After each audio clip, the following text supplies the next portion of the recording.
Interesting, and I was very fortunate to observe the happenings in the country on the political spectrum.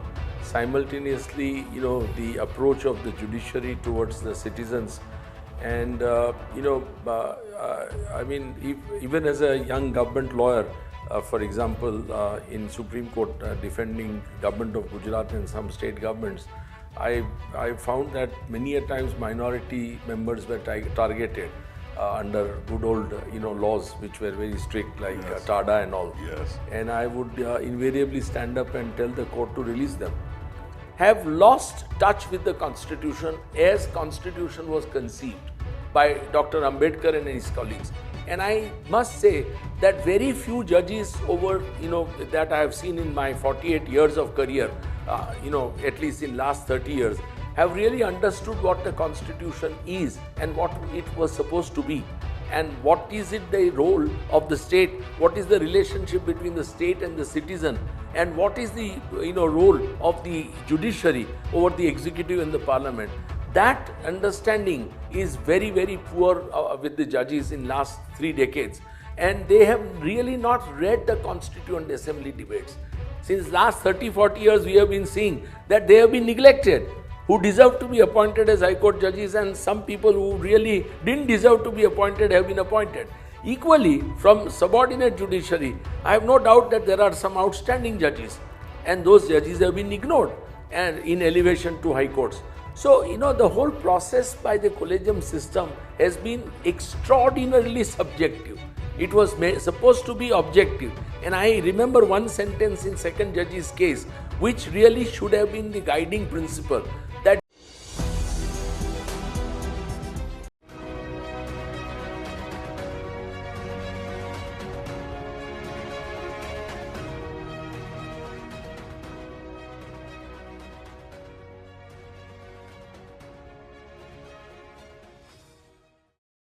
Namaskar. In this episode of Dil Se, we'll be talking to one of the greatest legal luminaries of this country, whose legacy will be remembered for years to come. Very few lawyers in this country have had the courage to speak truth to power, who always fought for the less privileged, who has always fought for justice, and have never hesitated to even tell the court when the court is going wrong, both on law and facts. A person who comes from Gujarat, comes to Delhi in 1985 and starts practicing in the Supreme Court. He became 3 times president of the Supreme Court Bar Association, became a senior advocate in 1998. His father was a judge of the Gujarat High Court, Justice Arvind Dave, and he has fought many public causes which do us proud. Humble in his approach, authoritative in his convictions, against bulldozer justice, stands up for minorities, and wants this country to become a power to be recognized, and the judiciary to be independent, always rooting for the common man. That person is Dushyant Dave. Thank you very much, Dushyant. Namaskar, Kapilji. Thank you so I much. just want to start by asking you, what was your early life like? As a child, Yes. it was very interesting. I mean, I was fortunate to be born into a very liberal family. My parents, my father had very strong value system. He was very highly educated in Bombay at Elphinstone College, then Government Law College, then he did Advocate OS, practiced in Bombay, then became government pleader in Baroda, our hometown, and then went on to become district judge first and then High Court judge. So, and my mother, extraordinarily religious, extremely devout Shivite, and very, very orthodox in many ways in her thoughts because she was not very highly educated, but yet extremely liberal with her children. Okay. So the upbringing was extremely liberal by both parents. I don't think we were ever reminded about studies or about doing our work.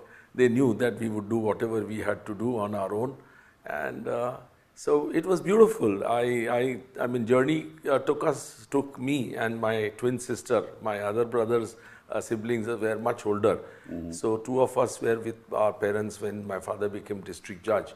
So we traveled from Baroda to Palanpur in Banaskantha district, then to Jamnagar, then to Nariyad, then to Ahmedabad, Okay. So when did the family reach Ahmedabad? we reached in Ahmedabad in 1970 when my father became High Court judge. Okay. And I was 16 at that point of time. So my college education was in Ahmedabad all through. I did commerce graduation and then did law. I started practicing in 78 in Ahmedabad in Gujarat High Court. And initially I joined Justice Majmudar, but he became High Court judge within 6 months. And then I was fortunate to be with Mr. Suresh Bhai Shelat, Yes. former Advocate General and one of the most respected lawyers. So as a child, it was very beautiful journey. I mean, we had very nice, friend circle at every places that I still remain in touch with those friends in these small places where I was young. And the club life was extremely important in life at that point of time. So we used to be very regular playing badminton, table tennis, and other things. And And as a student in class, I'm hardworking? No, I mean, yes, I would say I was a very decent student. I didn't really enjoy studies a lot. Not the revolutionary lawyer that you are. No. I didn't do much mischief in classrooms, but You didn't do mischief even in court, as you know.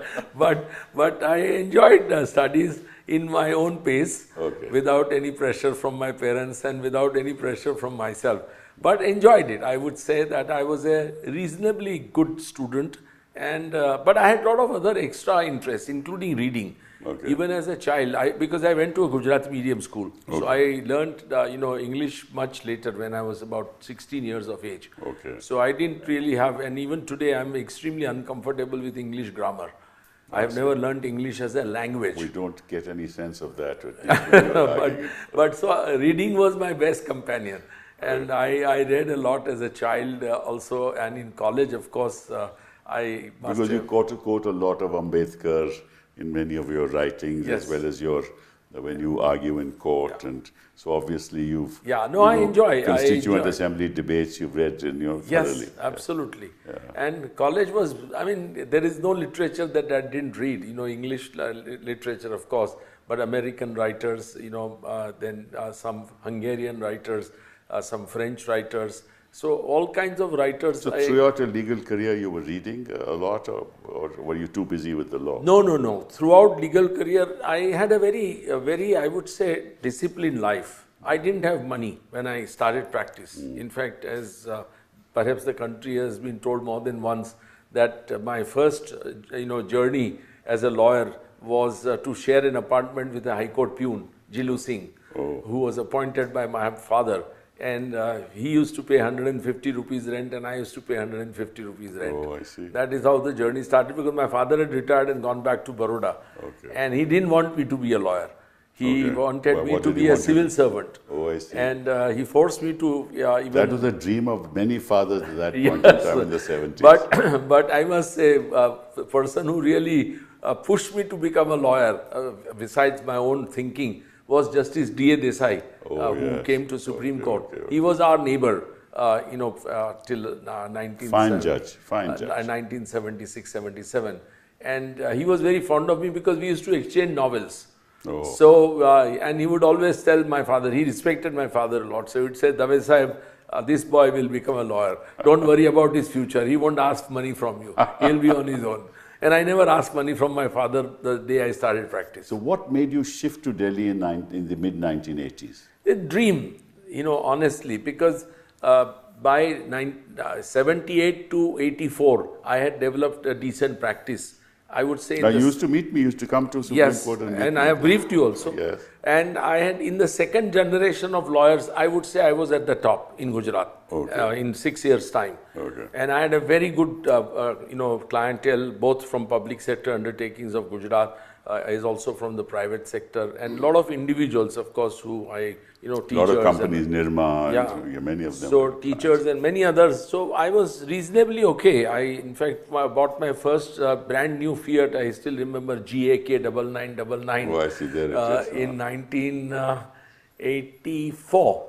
It was These are milestones in your life you yes, never forget. and then so by 84, then I had started coming to Delhi, as you saw. I had a lot of clientele outside Gujarat, including Aditya Birla Group. Then there was many companies in Rajasthan, spinning in Rajasthan, and Bhilwara Group. Then in Delhi, Dabur, VAM Organic, which is Jubilant today, and many other companies. I started advising outside Gujarat, especially in tax matters, excise customs in those days. Reliance also was one of my clients from 1983, I think. So that prompted me to think outside Gujarat. And of course, coming to Supreme Court was a dream that I had, in my vision. And of course, I didn't know how to execute that dream because by 1986, when I came here, my bank balance was 5 lakhs. Okay. So it was not an easy journey, but I was determined. And by then, I found a good solution that if I come to Delhi and don't succeed, I must have some fallback. So I then floated a law firm, and Kamal Trivedi and Rakesh Gupta, they were both working with Mr. Sudhir Nanavati, a very prominent lawyer of Gujarat. They joined me. And Kamal Trivedi is now the Advocate General of Gujarat. So that means in Gujarat you floated that. Yes, in Gujarat. And that was a cushion for me. So that helped me a lot because there was some amount of work, some amount of financial, support which was guaranteed because most of the clientele in that firm was mine. I had a great goodwill which I was leaving behind to the firm. Office was also. Your son, who is a lawyer, is now continuing in that firm? No, my son is in Bombay. Did not. I quit that firm long back. The day I became senior in 1994, and and then of course I came to Delhi. As you saw me progress, I didn't join anybody, but I had good work in Excise Tribunal initially, Company Law Board, MRTP Commission, as we used to be known earlier. So all that slowly gave a lot of confidence, then made entry into simultaneously in Supreme Court. A lot of constitutional law matters, a lot of very important matters, and dethroning some chief ministers of states. Yes, and it was I would say it was a tough decision. My parents were very upset that I took the decision to come here. My wife, of course, supported. Luck always favors the brave, you know that. Yes, and I definitely plunged into a very serious, risky enterprise to come to Supreme Court. But then I've been lucky. But okay, so let's move from 1986 to 2025 July, when you hung your boots, so to say, and said, I'm not going to practice anymore. How was that journey from 86 to 2025? What were the changes that you saw in the institution in which you practiced? See, the journey from 1986 has been very, interesting, and I was very fortunate to, observe the happenings in the country on the political spectrum. Simultaneously, the approach of the judiciary towards the citizens. And, even as a young government lawyer, for example, in Supreme Court defending government of Gujarat and some state governments, I found that many a times minority members were targeted under good old, laws which were very strict, like TADA and all. Yes. And I would invariably stand up and tell the court to release them. So, I realized that state was slowly and steadily increasing its hold on the citizens. And that shaped my, philosophy, my approach to law, and my desire to really help citizens when they are confronted with such challenges on the part of a ever powerful state as it was growing so powerful. So that allowed me to think about. Simultaneously I was watching the judiciary, which was becoming initially when I came here, as we all know, the judges in the 80s, 70s and 80s were ideological judges. That's true. They including Desai. Yes, so the ideology was substituted slowly by I would say by perhaps I would say not so much political ideology. No. Like Justice Desai was very, very supportive of tenants. If there was a case of a tenant, he would always grant a protective order. That's correct. Yeah, that's fine. I mean, that's something, an attitude of the judge we accept. But slowly, what happened to the transformation? See, the ideological ideology which was there, or ideological approach of the judges, be it Krishna Iyer, be it Bhagwati, be it D.A. Desai, was was really to help a common man. And yes, you may not agree with their approach many times, when these judges would always stand up for a worker or a tenant or a teacher or a farmer. But then you have to understand that in a country as poor as India, that's the right thing to do. Yes.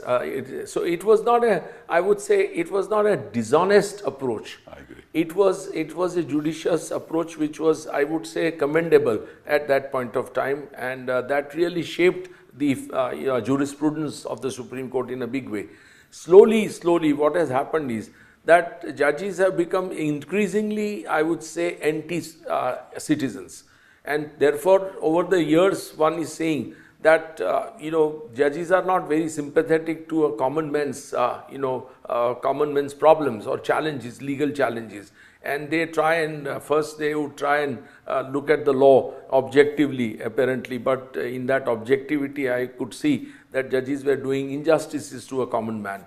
And now it has been completely transformed into being, totally pro-state and anti-citizen. What's the genesis of that, according to you? I think over the years, as I said earlier, the state becoming more and more powerful. And, with Mrs. Gandhi, after the 1980, when she came back, she was very powerful. Then, of course, later, prime ministers were not so powerful. But somehow the judges, for whatever reasons, I can't understand why judges became so, pro-government over the years. Be it revenue matters, be it, land acquisition. For example, as you have seen, my own feeling is that land acquisition laws have been a greatest disaster in this country.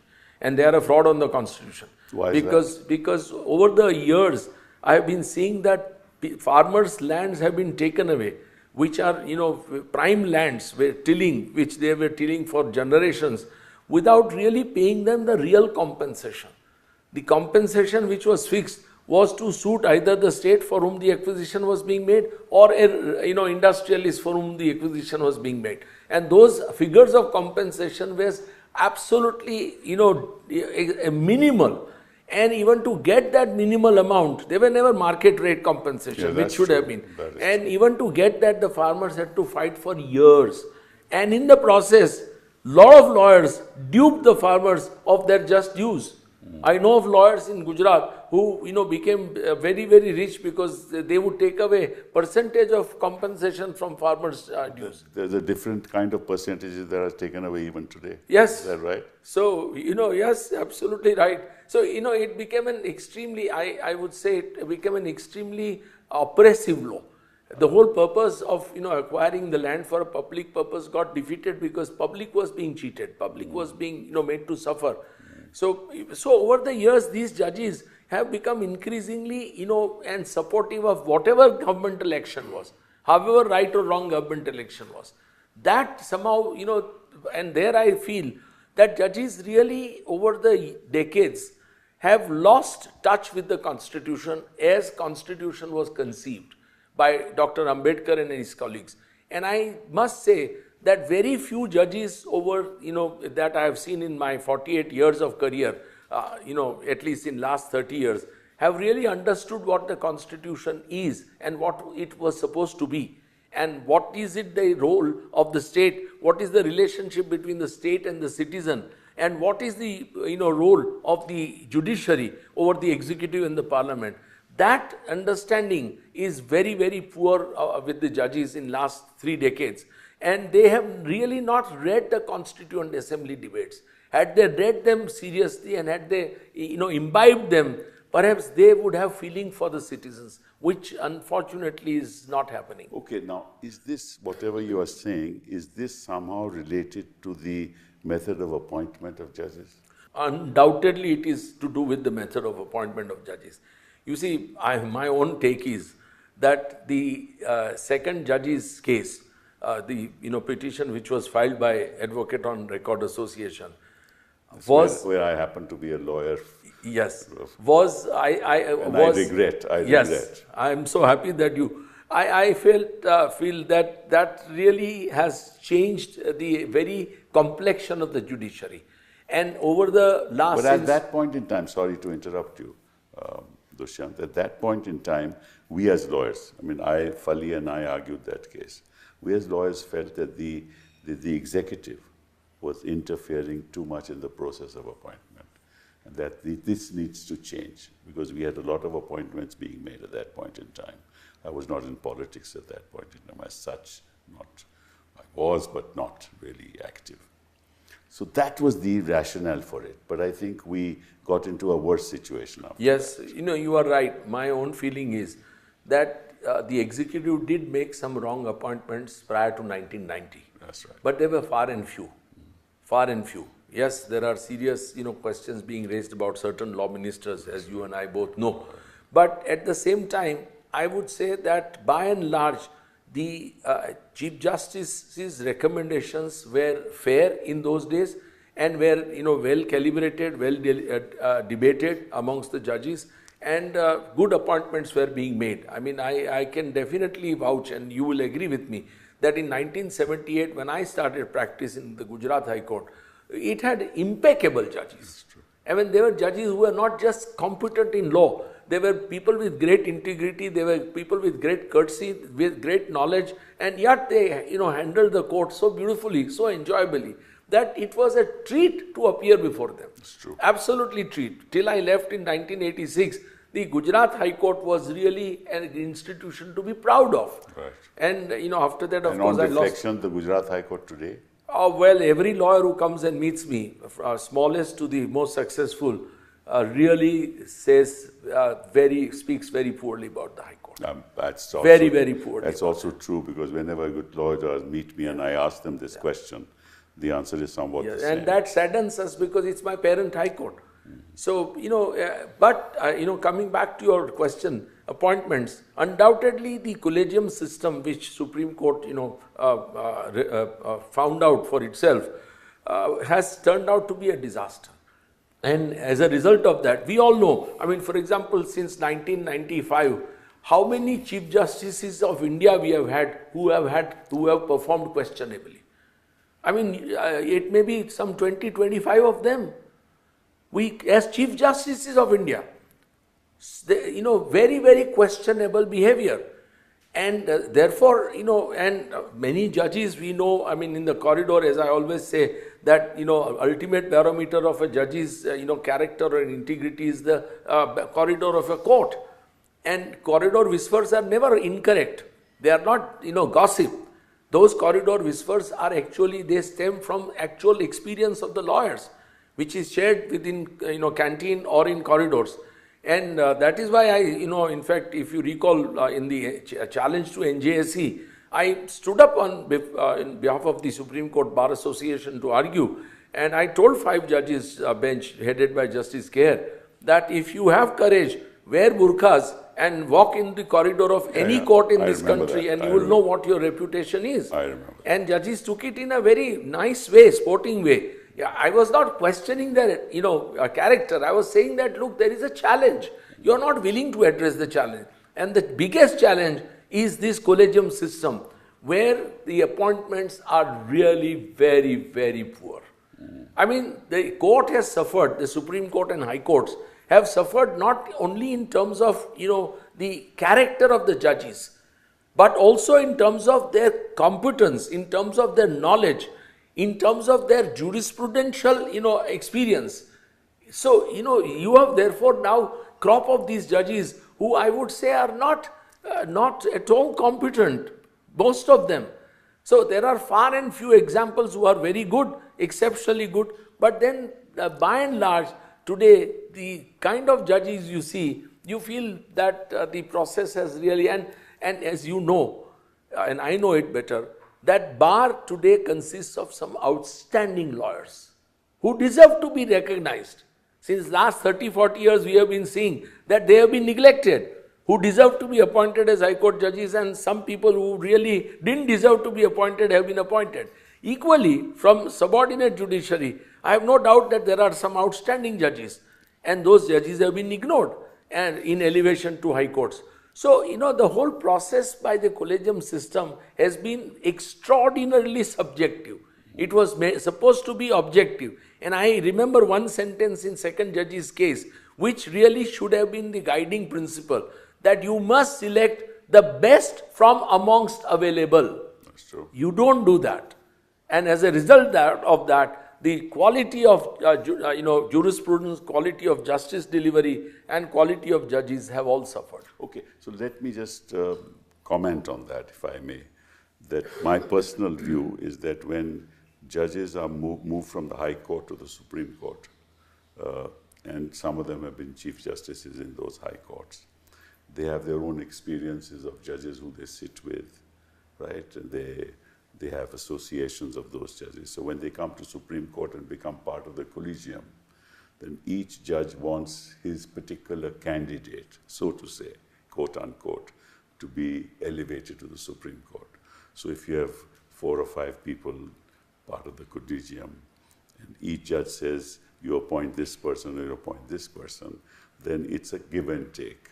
That we'll agree to one of you, one suggestion you've made, you agree to one suggestion.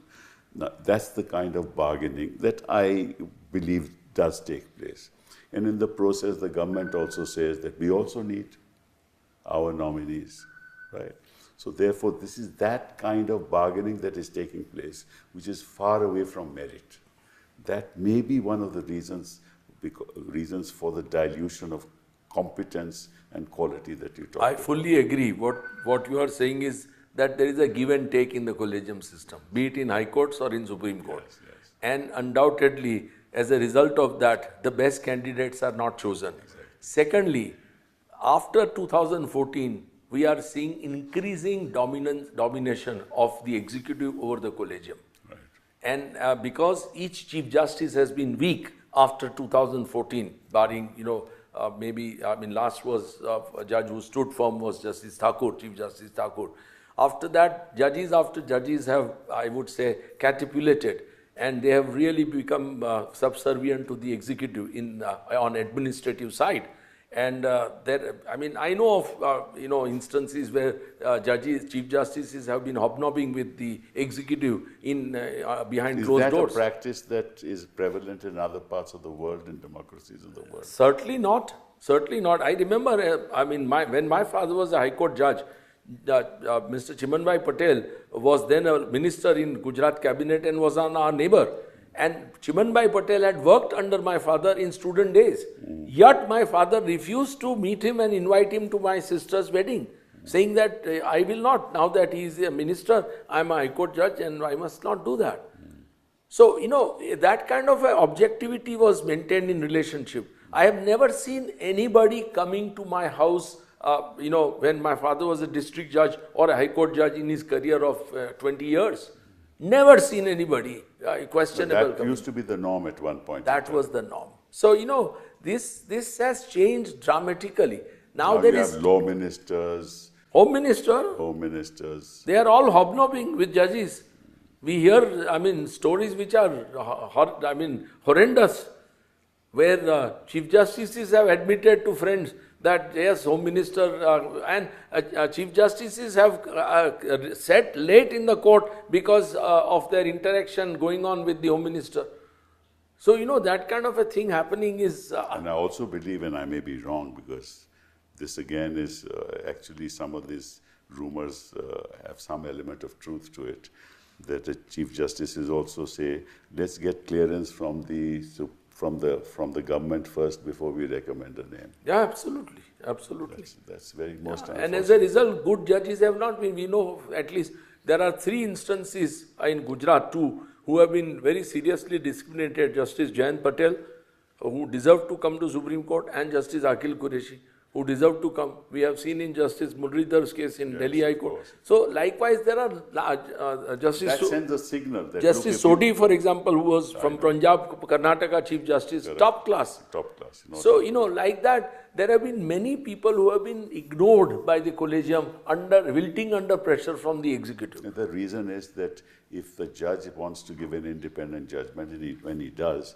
he's either transferred or his chances of coming to the Supreme Court are blocked. So the other judges who know that this is happening would not like to suffer the same fate. Absolutely, and these judges, for example, Justice Qureshi and Justice Patel, were targeted because they had taken a certain judicial decisions against Mr. Narendra Modi when he was Chief Minister of Gujarat. So they were actually targeted, and collegium was party to that targeting. That is a sad story. What hurts us is that the collegium was part and parcel of that. And even good judges in collegium, I don't want to name them, but so-called good judges in the collegium whom we respect, they fail to, protect these people. The other problem, and I want your views on it, is this concept of master of the roster. What's your opinion on that? Master of the roster is the most abused concept that we have devised. And in fact, I appeared for Mr. Shanti Bhushan when he challenged the concept. And one of the arguments that I developed before the court was Justice Bhushan and Justice Sikri, I think. And what we said that let us have again a kind of a group of judges who will decide these matters. Constitution of benches, senior judges, 3 judges, and allocation of work. Why should it not be decided by anybody? It should be allocated through an algorithm. Absolutely, it should be computerized. Right. It should be computerized. Right. Today you are saying that politically sensitive matters go only to certain judges. That's Take for example these 2 boys who are involved in this Delhi riot cases, Sarjil Imam and Umar Khalid. Now you send them to a bench comprising of Justice Arvind Kumar and Justice Anjaria, which should not have gone there. Why do you say that? Because, their judicial approach is known. They are pro-establishment. So there is no point, picking up this matter and sending. But if you send it to a judge whose judicial approach is also known, which is absolutely pro-government. Not pro-government, it's anti-government, then they will say, look, why should you send it No, there? Nobody says, but... Therefore, it should be done through an algorithm. I agree there, but what I'm saying is that master of the roster is being abused like this. And it's not started now. I remember when Mr. Karunakaran was convicted in Kerala High Court in one scam, then former Chief Minister. That matter was sent to bench number 8 or 9, I remember. I was sitting in court that day by Chief Justice Balakrishnan. Yes. So, it happens. These kind of things have been happening for a long time. The most important matters are not sent to the senior most judges. Yes. Either you send them to the senior most judges or you send them, as you said, through computerization. Right. Because, see what has happened is, so-called concept of master of the roster has allowed the registry also to misuse its position. And with the help of certain, lawyers in the Supreme Court and maybe certain outsiders, we hear the stories of, certain outsiders being able to influence, listing of matters in the Supreme Court. Now that could be avoided, as you rightly said, if you have an algorithm which, decides the matters where it will go. Once you have allocated the subject that, a particular judge will hear criminal matters, then, that matter accordingly, as per the algorithm, matter number 1 will go to senior judge A, matter number 2 will go to senior judge 2, like that. So, it should be, but this power, I don't see how this power can be justified in a democracy under the Constitution. Let me throw some light on something related to this. The master of the roster in the Supreme Court is the Chief Justice of India. the master of the roster in the high courts is the Chief Justice of that high court. And nowadays you have this concept of special judges under special statutes, PMLA, matters relating to members of parliament, legislative assembly goes only to those judges. So if you have a special judge who has a particular inclination, and he is made the special judge for all MP, MLA matters, then all opposition leaders who seek some relief, I have seen in the past in several high courts, never get it. Undoubtedly. Right. So why should there be one judge nominated? Why should there be one judge? And what's the purpose of that? I fully agree with you that this whole concept, and there is no doubt that there is a lot of wrongdoing happening in sending these matters to certain judges, right. And executive definitely has a say in it. I have no doubt about it. There was a time when I've seen when I was growing up as a young lawyer in Gujarat, when we had late Mr. J.M. Thakur as the Advocate General. He was extraordinarily independent and objective. That's true. Would never ever, have even whisper a word to a Chief Justice or to a judge about a matter. Probably one of the longest serving Advocate Generals. Longest. Yes. You are right. I mean, till he died, right? He came in 1960 from Bombay as Advocate General, and he died in 2000 or so. And no government dared to remove him. Right. Every Chief Minister said, please continue, because he was, so well respected and well regarded. But what I'm trying to say is that as a law officer, he would stand up and tell the judges that my government's decision is wrong. Set it aside. He would never defend an indefensible cause. Today, the law officers, from the highest Attorney General to the Advocate Generals to the youngest of the government lawyer, they defend government matter, decisions as if they are gospel truth. Nice. And indefensible decisions are being supported by them openly in court. And that is something which is really shocking, that you are a representative of the people. You are not a representative of the government. You may have a nomenclature government lawyer, but government, you are actually supposed to uphold the constitution and defend. But if these Adhivakta Parishads are the ones who send these lawyers and they become high court judges, then what happens? Today the decisions to appoint law officers has become extremely political. It never was supposed to be political. But it started with the Congress government, because Karnataka, I remember that Chief Minister who used to play badminton. All governments want to have their own nominees. Exactly. There's no doubt about it. So, but the extent of it, and the intensity of it, and the very biased nature in which this is done, is a matter of degrees. It has increased. But it started long back. Of course. Now, because Advocate General's office, like in Bombay, Sirvai was Advocate General. I mean, people like them, even in Supreme Court, we had some outstanding, Attorney Generals and Solicitor Generals. As late as till, Mr. Ashok Desai and Soli Sorabji were there. S.V. Gupte, and they were very, very objective.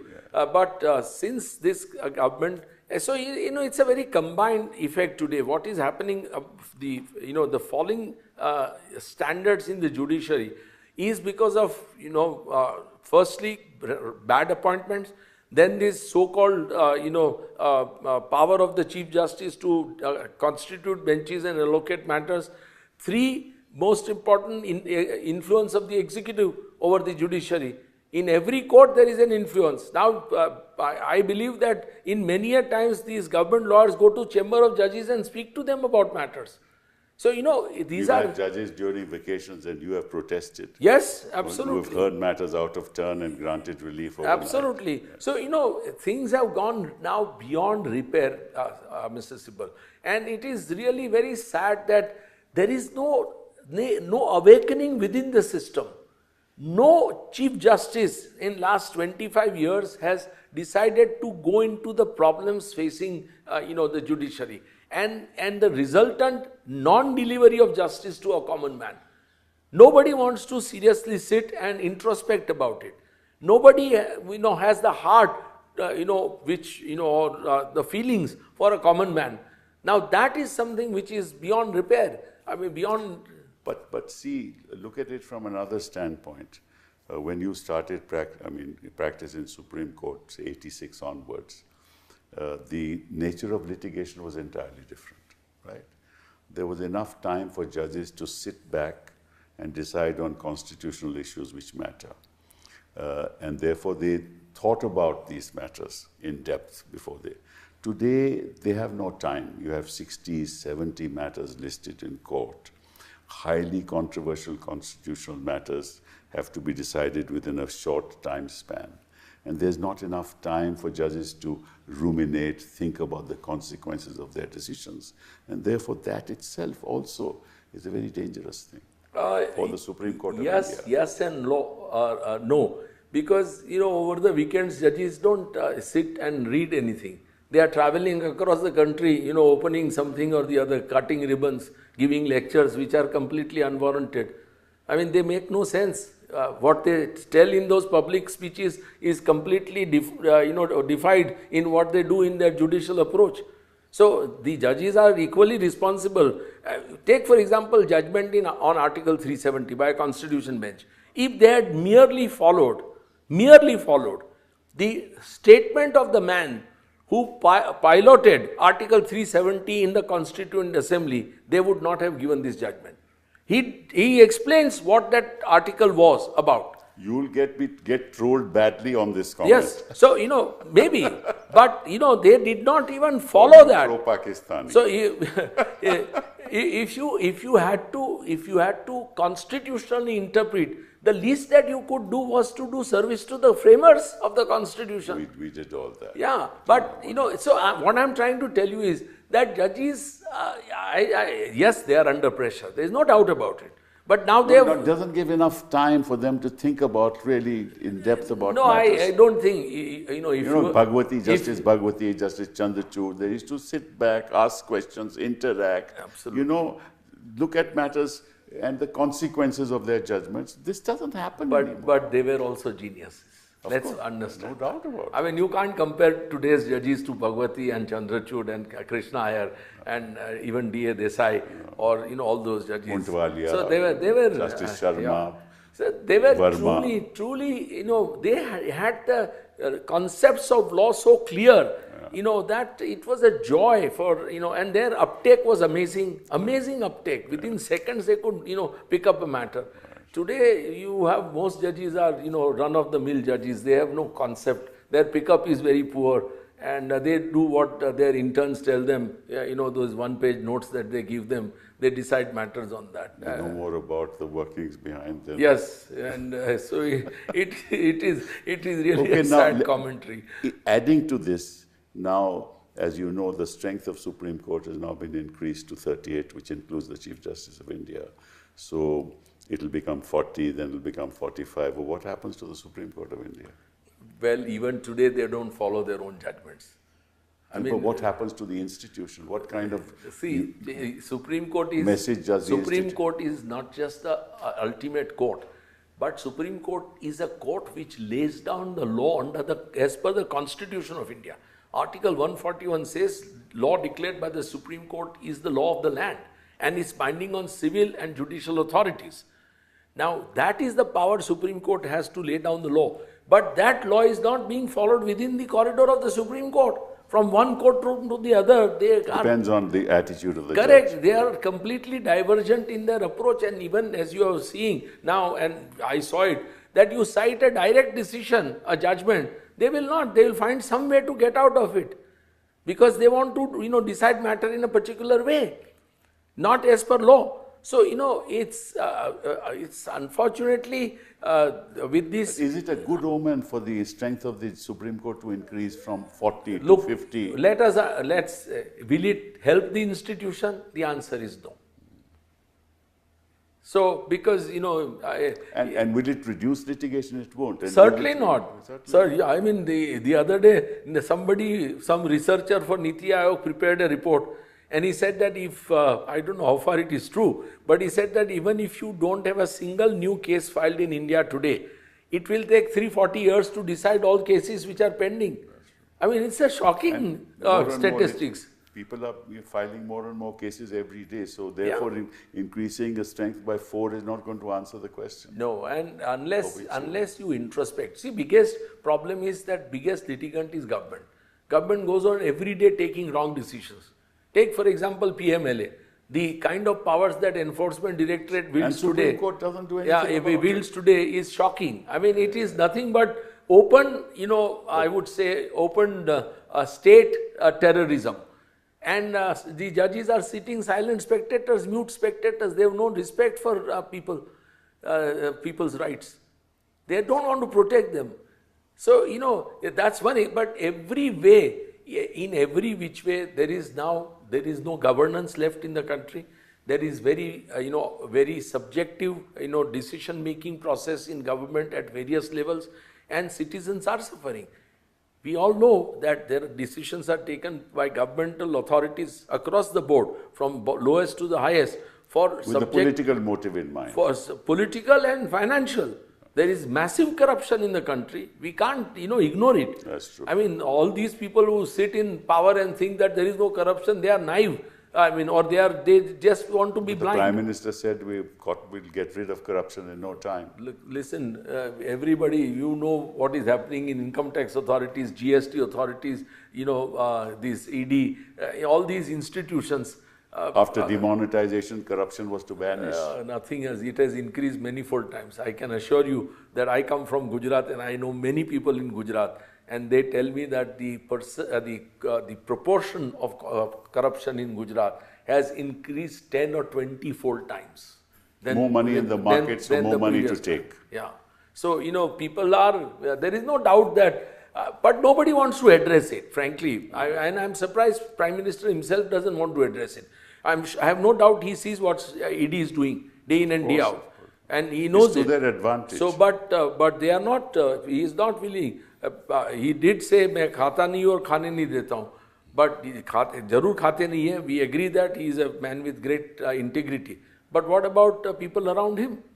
So, we all know, we all saw how electoral bonds were being, taken by people under coercion and given money to BJP. We all know. BJP. So, it's something. And no consequences. Yeah, and Supreme Court gave a great judgment, great Chief Justice gave a judgment saying that this is all wrong. But when Prashant Bhushan went with examples and said, initiate criminal I told action, Prashant, I said, don't do it. he said no, same judge said no. I mean, and then he comes in media all across the world and, talks about democracy and citizens, and I mean, the hypocrisy is so writ large in our institution. But tell me, why in July 2025 you called it a day? See, honestly... Was you upset with the whole system, or was there any other reason? No, 14th of July, Supreme Court was opening. Yes. 12th of July, I took the decision. I came back from a golf game and told my wife I'm quitting. And But why? I'll tell you. I was completely disillusioned with the system. And there are only a few voices left in the Supreme I agree, Court, but and we've lost your voice. We wanted it to be not there. as much as you do, but I did fair amount of pro bono work. And when you would appear for these people who deserve justice, and you would see that they were being denied justice, shamelessly by judges. A complete violation of constitution, its norms, and complete I have to tell you, negation. when I come back home every day from court and we see this kind of thing happening, I despair. Yeah. I despair the whole evening, and we don't know what to do. Yeah. But So- it's day after day, day after day. So I honestly, and I must confess one thing, that I am emotional and sentimental. And I was unable to then all people with a heart are emotional. Yeah, take the weight of that. I said that I have done enough.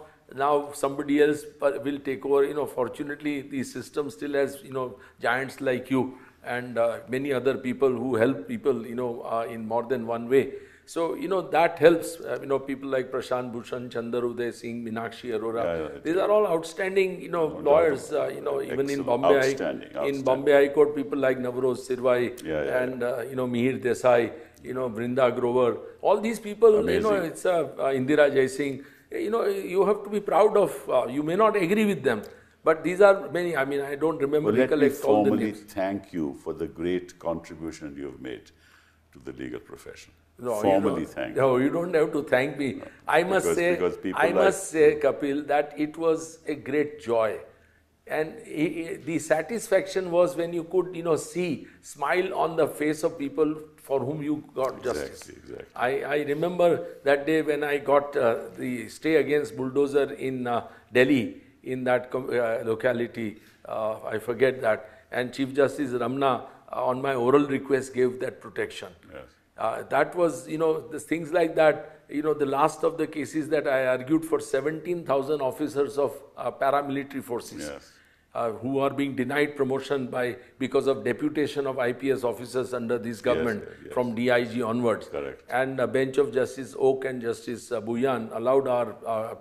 I mean, when I came. Those are the joys of the profession. And wherever I travel today, and these officers, are there, they make a point to, come and thank me. That's true. And unfortunately, government brought a law to upset that judgment, and but there are thousands of such cases which I could do.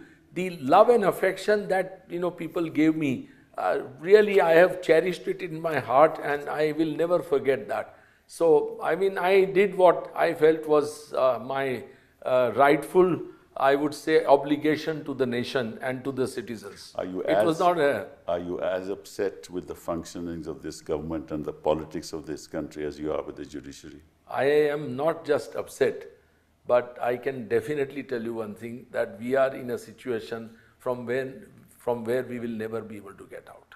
Will we ever be a Viksit Bharat? There is no Viksit Bharat. If you are yourself giving 100 crore plus people free ration, instead of creating jobs for them, instead of standing up for their rights, you are making the country turning them into begging. See, it's all right, these freebies, reveries which you called, when AAP was giving, you were very critical of them as Prime Minister. But today you are all sustaining, before every election, whether in Bengal or Bihar, you give, you distribute, or Maharashtra. Put them into their account, bank accounts. Yeah, you distribute money, and judges just see, election commission just sits there and sees, and allows this nonsense to go on. It's nothing but bribery. It is an offense under the electoral laws. I've said so. Electoral laws. Yes. But it's happening. Let us understand one thing. This country is in dire situation. Problem is, nobody wants to discuss it. Everybody thinks that this country is doing well because the Prime Minister wants to celebrate every day something. One of the reasons we do the Dil Se programs, we want to discuss these issues and ensure that some information which is reliable goes to the public. Yeah. No, we see it. Let us understand one thing. This country is not represented by Bombay Stock Exchange or GDP 7%, which is also, It's the 800 million people who earn less than 5,000 rupees. Yeah, almost a billion plus. Why 800 million to a million, the Prime Minister admits. In his manifesto in BJP in 2024, Prime Minister says, boldly, मैं 81 करोड़ से ज्यादा लोगों को मुफ्त खाना दे रहा हूं, मेरा वादा है कि अगले 5 साल तक देता रहूंगा. Now he doesn't say exactly what is that figure, but people tell me it is over 100 crores. Now if 100 crore people are dependent on free ration, you can imagine what is the situation. We know, we are seeing all around, our own staff, their families, their villages. I travel across the country by car. I drive myself and see, and I stop by at many villages and, talk to people. The situation is extraordinarily bad. And unless we want to, really discuss it, today nobody wants to discuss. Look at these business organizations, be it FICCI, CII and all. Every time they will have some kind of a seminar, everybody will praise the government and talk about development. I don't know what they are. I must ask them a question. Privately, they don't praise the government. Yeah, maybe. But publicly, they don't even, They dare not praise the government. Naturally, there is no doubt that there is an atmosphere of fear in the country. Yes. I don't blame them because, agencies are targeting best of the people. Agencies are, today CBI, ED, income tax, all authorities are being used to target against people. We all know it. So, it's a sad commentary. But, for a person like Mr. Narendra Modi, who otherwise is hardworking as we see, because he projects that he works some 16 hours a day, and I have no doubt that he does. And he claims that he wants to do something for India. If he wants to go down in posterity as a great Prime Minister, should he not be thinking about it? Should he not be discussing these things openly? Well, it's 12 years now. Yeah, there is no discussion. He never has had a press conference. He never allows a question, inconvenient No question. questions to be asked. Yeah, no questions to be asked. So that worries me. That why does he not? Even if he were to have a press conference, the Godi media will not even ask him a question. Yeah, but why does he not want to do it? If he wants to go down in posterity as a great Prime Minister, why would he? I mean, if I was Prime Minister, I would be He does have one-to-one interviews. Those are all fixed matches. Fixed. That's no, but Kapil, the situation is really bad. The job today. What's the economic situation like according to you? To This my mind, petrol, diesel prices going up, and what's the... look, first and foremost, 200 million plus youth are unemployed today. And we have an advantage of age in the world today. Our youngest population in the 30s is the highest in the world. Right. We are missing the opportunity. This generation without I think jobs. we have missed it. If you Yeah, ask we me. have missed it. We have wasted it. So that's one aspect. The other is price rise. You see, the inflation, it's all right. We always look at those of us and everybody who counts in this media and in government and in society and all whom we come across. We look at the nation from our prism, from our eyes. We don't realize, the inflation is really eating up, hurting common man beyond imagination. Before him, every rupee counts. Correct. It doesn't matter to us if petrol prices are increased by 7 rupees or diesel prices are increased by 8 rupees a litre. Doesn't matter a damn if we won't even notice it. But for that common man, it means a huge, huge impact on because he has to afford... Limited income, inflation means he can't spend on the things for his children, for education, for health, and there are quacks around who are going to exploit him. See, one of the best indices is this, that last year Government of India has admitted in Parliament, more than 60 lakh children have left schools halfway through. Why? Because their parents, government schools, these are free education. Because these children are needed to help the parents earn money. Obviously. And Gujarat was highest. The rate of a student living in Gujarat is 35%. The social indicators in Gujarat are very dismal actually. Because most government schools are in one classroom and with one teacher. And this is vibrant Gujarat. That's vibrant and Viksit Bharat. Yeah, vibrant Gujarat. So, nobody wants to, unless we have some kind of a platform where this is being raised, I think people will have to go to people. Good people will have to, who really can make a difference, who know what is happening, should go to people and explain to them these challenges. So that they in turn can ask the representatives of the people from Sarpanch to the Prime Minister that please do something for us. We need voices like yours in this country. And I hope that even if you're not at the bar anymore, your voice will be heard. And I'm glad that I've had this conversation with you because people know now how you practice law, what values you stand for, and what a great contribution you've made to this profession. Thank you. Thank you so much. Thank you very much, Kapil.